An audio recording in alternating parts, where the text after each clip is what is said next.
네, 오늘 저희가 살펴볼 소식은요. 이른바 기적의 약이라고도 불리는 위고비 같은 약들. 당신이 보내주신 기사들을 보니까 영국에서 이 약들이랑 급성 췌장염 부작용 사이에 혹시 연관이 있는지 좀 큰 규모의 조사가 시작됐다는 소식이 있더라고요. 네, 오늘 이 내용 한번 깊이 파헤쳐 보겠습니다. 네, 안녕하세요. 이게 정확히는 이제 GLP-1 수용체 작용제 계열 약물들이죠. 기본 원리는 장에서 나오는 호르몬 작용을 따라해서 포만감을 주고 또 혈당 조절도 돕는 건데요. 근데 그 효과만큼이나 이 안전성 문제가 요즘 정말 중요한 쟁점으로 떠올랐습니다. 오늘 이 시간 통해서 보고된 사례들, 그리고 또 조사의 의미를 좀 짚어보겠습니다. 네, 그러니까 핵심은 영국에서 위고비, 오젬픽, 그리고 그 최근에 나온 젬바운드나 마운자로 같은 약들 말이죠. 이런 GLP-1 약물 쓰고 나서 급성 췌장염 의심 증상을 보인 사례가 무려 400건이나 보고가 돼서 조사가 시작됐다 이거죠. 맞습니다. 특히 좀 주목해야 할 점은 올해 들어서 보고 건수가 확 늘었어요. 전체의 한 4분의 1 이상으로요.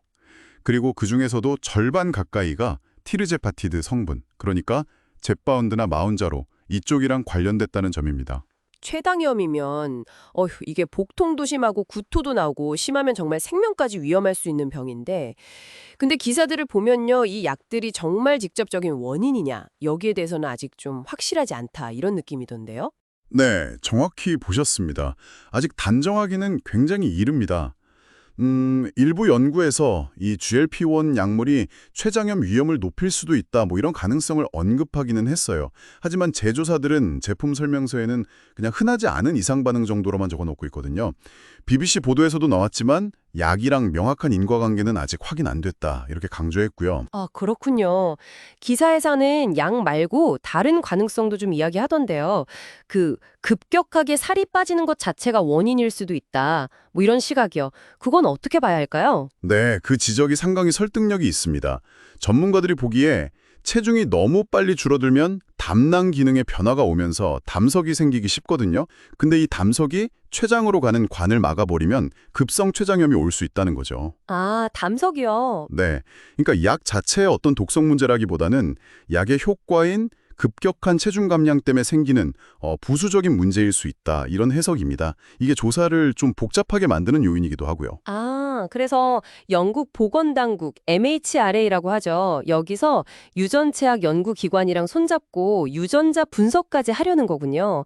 이게 단순히 그냥 약 부작용이다 이렇게 볼 게 아니라 다른 요인이 있을지 깊이 들여다보겠다 이런 거네요. 그렇습니다. 췌장염을 겪은 환자분들의 유전 정보를 쭉 분석해서요.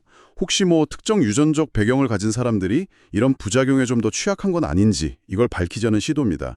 만약에 그렇다면 잠재적 위험군을 미리 찾아내는 데 큰 도움이 될 수도 있겠죠. 인종적 차이나 다른 요인이 있을지도 모르고요. 좀 안타까운 소식인데 최소 10건의 사망 사례도 보고가 되었다고 하더라고요. 이것도 그럼 아직 약이랑 직접 관련이 있는지는 불명확한 상태인 거고요. 네, 그렇습니다. 사망 원인이 이 GLP-1 약물 때문이다, 이렇게 단정할 근거는 현재로서는 부족합니다. 사망에는 사실 여러 가지 복합적인 요인이 작용했을 수 있기 때문에 아주 신중하게 접근해야 하는 부분입니다. 자, 그럼 이 모든 정보를 접하시는 당신 입장에서는 어떤 점을 좀 중요하게 생각하고 마음에 새겨두는 게 좋을까요? 무엇보다도요, 새로운 치료법이 나왔을 때 그 좋은 점, 혜택과 함께 그 이면에 있을 수 있는 잠재적 위험성, 이걸 항상 같이 고려하는 균형 잡힌 시각이 중요하다고 생각합니다. 그리고 이런 의심 사례가 보고되었을 때 이 과학계나 규제 당국이 어떻게 증거를 모으고 원인을 밝혀나가는지 그 과정을 지켜보는 것 자체가 또 중요하고요. 그리고 또 하나, 모든 사람에게 약 효과나 부작용이 똑같이 나타나는 건 아니라는 점, 네, 개인차가 크다는 것도 꼭 기억하셔야 합니다. 네, 오늘 GLP-1 계열 비만 치료제와 급성 췌장염 발병 위험이 높아질 수 있다는 가능성, 그리고 이에 대한 영국의 조사 상황에 대해서 당신이 보내주신 자료를 바탕으로 좀 깊이 이야기를 나눠봤습니다.